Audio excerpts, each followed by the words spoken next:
Баршаңызға сәлем. Бүгін осындай 5-ақ минутта дайын болатын руколадан салат дайындайтын боламыз. Өте әдемі және тез дайындалатын салаттардың бірі.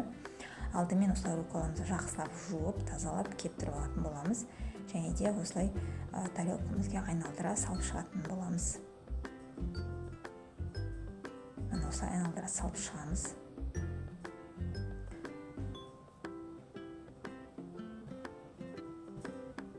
Және де алдын ала мен осылай жұмыртқаларымызды дайындап пісіріп алдық. Осыларды бөлшектерге бөліп, әдемілеп айналдыра қойып шығамыз.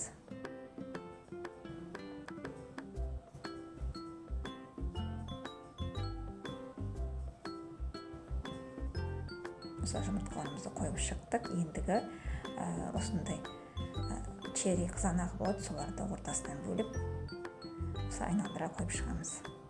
Өте жылдам дайындалатын салаттардың бірі.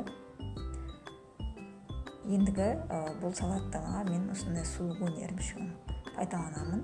Дәмі өте керемет үйлеседі. Осылай ірімшіктерді бөлшектерге бөліп, үш бұрыштап әдемілеп кесіп аламыз.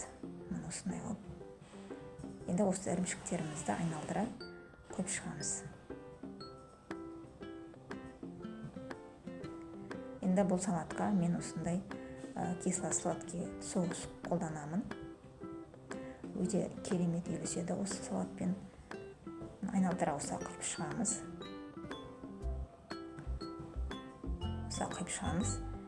Мына біздің салатымыз дайын болып қалды. Үстіне осылай күнжутпен сүйіп шығамыз. Достар, міндетті жасап көріңіздер, сіздерге ұнайды деген сенімдемін. Және де поделиться батырмасын басып, достарыңызбен бөлісіп қойсаңыздар болады. Видеома лайк басып, комментарий қалдыруды ұмытпаңыз. Баршаңызға да көп рахмет.